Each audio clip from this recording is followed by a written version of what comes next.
देश इतनी कठिन परिस्थिति में है, हद से ज्यादा जनता इतनी दुखी है, इतने कष्ट में है। ठीक, आप लोगों को फालतू की चुल्ल करने के सिवा कुछ काम नहीं होता। ठीक ना, आप लोग कभी किसी के काम आ सकते हो, ना कभी किसी की मदद तुम कर सकते हो। वो हो गया ना, वो जैसे किसी के लीपने और पोतने का काम नहीं आता, ये वो लोग हैं।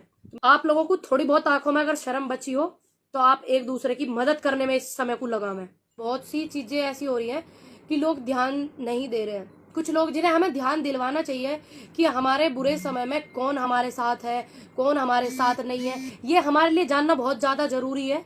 क्योंकि जो हमारे साथ खड़े हैं बुरी स्थिति में, इस टाइम जो समय ही चल रहा भारत का, तो सबसे पहले उन सभी का धन्यवाद, जिसमें शामिल है शोएब अख्तर, जो क्रिकेट के मैदान में हमेशा से भारत के खिलाफ जो खेलते हैं हमेशा, लेकिन आज कोरोना काल की स्थिति में जो उन्होंने सहानुभूति भारत के साथ में जताई है और सभी को मदद के लिए कहा है, शोएब अख्तर जी ने, क्रिकेटर ने, उनका बहुत धन्यवाद। और मुंबई के कार सेलर शहनवाज शेख, जिन्होंने अपनी 22 लाख की गाड़ी बेच कर ऑक्सीजन का प्रबंध करने की वो करी है, उनका भी बहुत धन्यवाद। और ये आपका सऊदी अरब यूएई से विदेश मंत्री शेख अब्दुल्ला बिन जायद ने भारत के मुश्किल समय में खड़े होने के लिए कहा और 80 मैट्रिक टन ऑक्सीजन भिजवाई। सभी लोग ये वाली बात जाने हैं, लेकिन कुछ लोग शायद नहीं जानते।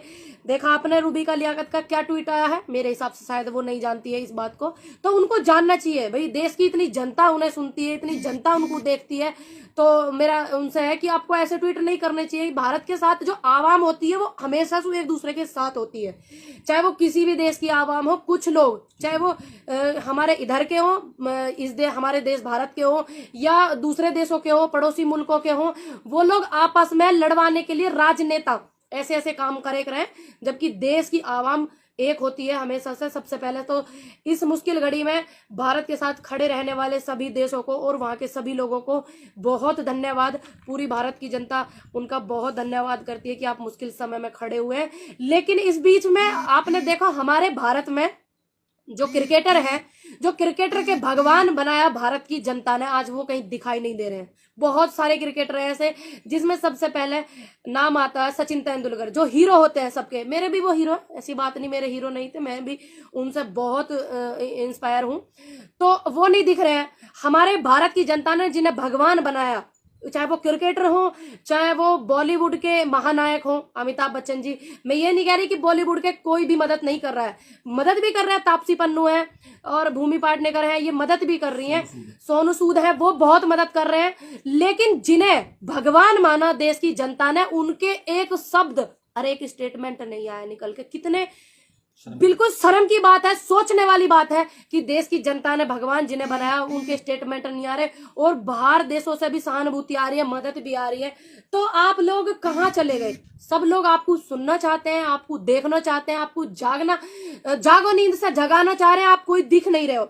दिखना चाहिए इनको या नहीं दिखना चाहिए? भारत की जनता ने थोड़ी शोएब अख्तर को हीरो बनाया भाई, भारत की जनता ने सचिन तेंदुलकर जी को हीरो बनाया, भगवान बनाया, तो क्या उनको आना नहीं चाहिए सचिन तेंदुलकर साहब को? देखो, ये बहुत ज्यादा जरूरी बातें ऐसी होती है कि हमें इन पे ध्यान देना चाहिए। हमें हमेशा से ही हमारे साथ किसने गलत करा उसके बारे में पता होना चाहिए, किसने हमारे साथ सहयोग करा, किसने देश की जनता को सहयोग कर रहा है, इसका हमें होना चाहिए बहुत ज्यादा।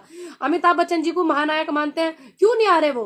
विराट कोहली जी है, वो भी नहीं आ रहे। अरे 2 शब्द तो बोलो, भारत इतनी कठिन परिस्थिति में लड़ रहा। और मेरी आप सभी से एक रिक्वेस्ट है कि ज्यादा से ज्यादा आप पेड़ लगावें, क्योंकि पेड़ों से बहुत ज्यादा फर्क पड़ रहा।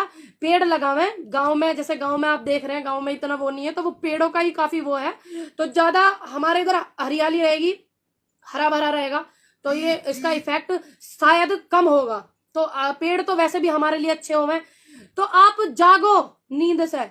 दूसरी बात, हमारे देश की जनता ने भगवान जिन जिन लोगों को बनाया, आप निकाल के देख लेना, वो लोग नहीं दिख रहे हैं, बिल्कुल भी ना दिख रहे हुए। उन्हें आना चाहिए, उन्हें बोलना चाहिए। पड़ोसी मुल्क से सहानुभूति जताई शोएब अख्तर जी ने। वहां की जो जनता है भारत के साथ है, उन्होंने ऐसा बोला, आश्वासन दिया कि एक दूसरे को सबकी मदद करनी चाहिए, भारत वालों की मदद करनी चाहिए। भारत इस टाइम बहुत ज्यादा सेंसिटिव परिस्थिति में है। कोरोना की वजह से आप देख रहे हैं जगह जगह ये सब चीजें मिल रही है देखने को।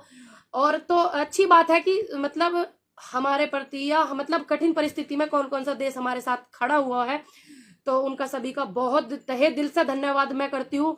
क्योंकि जो होना चाहिए वो नहीं दिख रहे, उनके नहीं स्टेटमेंट सामने आ रहे, जिनके नहीं होने उम्मीद नहीं थी उनके आ रहे हैं। तो आपको बहुत धन्यवाद, और सभी अच्छे से रहें और अपने आसपास पेड़ पौधे ज्यादा लगावें। मेरी हाथ जोड़कर रिक्वेस्ट है सभी से, अपना ध्यान रखें।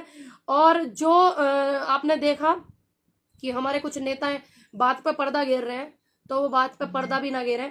इस समय साथ की जरूरत है। खट्टर साहब का एक बयान आया, बहुत ज्यादा शर्मसार बयान आया, जो बहुत ज्यादा गलत है। खट्टर साहब, आप एक मुख्यमंत्री पद पे हो, आपको ये सब शोभा नहीं देता जो आपने बयान दिया कि मरे हुए को बचा नहीं सकते। अरे फिलहाल जो परिस्थिति है उसे तो सुधार सकते हैं, आप उसे सुधारने की कोशिश करें अपने अपने क्षेत्र में। और मेरी रिक्वेस्ट है, आप इतने उम्र में बड़े हैं, इतने सम्मानित पद पे हैं, तो आप कोई भी, आपने देखा ऐसे ऐसे जो भी आ रहे हैं निकल के बयान, ज्यादातर सत्ताधारी इनके ही आ रहे हैं जो पार्टी में है। तो मेरी आप सभी से रिक्वेस्ट है कि आप ना दे में ऐसे ऐसे बयान, सभी मेरे सीनियर हैं आप। और दूसरी बात, आप इतनी अच्छे पद पे, इतने सम्मानित कुर्सी पे बैठने के बाद ऐसे बयान देते हैं तो बहुत मन को कष्ट होगा। इसमें बदलाव तो लाएंगे ही, लेकिन आपके मुंह से नहीं अच्छे लगते ये बयान। आप ऐसे बयान कृपया करके ऐसी टिप्पणी ना देवें। और ये आपके महाराष्ट्र के जो वो है, उन्होंने कहा मुख्यमंत्री साहब ने कि नहीं, महाराष्ट्र के नहीं थे वो, पता नहीं कहीं के मुख्यमंत्री, मेरे याद नहीं आ रहा कहाँ के। उन्होंने कहा कि हनुमान जी को वो करे, नारियल चढ़ावे, सब ठीक हो जाएगा, एक महिला से। तो भावनाओं में देश को ना भावे, भगवान को सब मानते हैं, हम भी बहुत माने परमात्मा को, ईश्वर पे भरोसा करें और ना किसी की भावना के साथ खिलवाड़ करना चाहते। लेकिन आपसे अनुरोध करते हैं कि देश को भावनाओं में ना भावे और ना आप लोग भावनाओं में आवे। देश के जनता से मेरी अपील है, तो सभी सुरक्षित रहें, स्वस्थ रहें, ध्यान रखें अपना, और एक दूसरे की मदद करें। जरूरी नहीं है वो मदद पैसे से ही होवे है, मन से भी होवे, तन से भी होवे, ठीक, सहयोग करके भी होवे, साथ खड़े रहने से भी होवे। बहुत लोग, अब वो लोग नहीं आएंगे, अब नहीं कहेंगे वो लोग जो कहते थे बॉर्डर पे किसान आतंकवादी बैठे हैं, खालिस्तानी बैठे हैं, पाकिस्तानी बैठे हैं, अब नहीं कहेंगे, क्योंकि उन्हें पता है किसान हर परिस्थिति में एक दूसरे की मदद कर रहे हैं। बॉर्डर वाले कितने मदद कर रहे हैं ऑक्सीजन के लिए, बहुत लोग उन्होंने लगाए हुए हैं, उनका बहुत बहुत धन्यवाद। अपने लोगों की आप मदद कर रहे हो, बहुत बहुत धन्यवाद आपका सभी का। और किसान हमेशा से, देश की जनता जो है एक है, किसान सबका सहयोग करता है, पहले से ही सबको पता ही, लेकिन अब वो आके अपने भाषण ना दे में। और इस टाइम वैसे ही देश इतनी कठिन परिस्थिति में है, हद से ज्यादा जनता इतनी दुखी है, इतने कष्ट में है, ठीक। आप लोगों को फालतू की चुल करने का सिवा कुछ काम नहीं होता, ठीक ना। आप लोग कभी किसी के काम आ सकते हो, ना कभी किसी की मदद तुम कर सकते हो। वो हो है ना, वो जैसे किसी के लीपने और पोतने का काम नहीं आता, ये वो लोग हैं। पता, देश की जनता इतनी दुखी है, इतनी परेशान है, ठीक, और ऊपर से तुम लोग करते हो। लेकिन आप लोगों को थोड़ी बहुत आंखों में अगर शर्म बची हो तो आप एक दूसरे की मदद करने में इस समय को लगावें। धन्यवाद, जय हिंद, जय भारत। और सभी लोगों का जुड़ने के लिए बहुत बहुत धन्यवाद। और जितने भी देश की जनता मदद कर रही है एक दूसरे का, सभी का धन्यवाद। और जो नहीं सुन रहे हैं, जागे वो और जाग के मदद करें। जय जवान, जय किसान।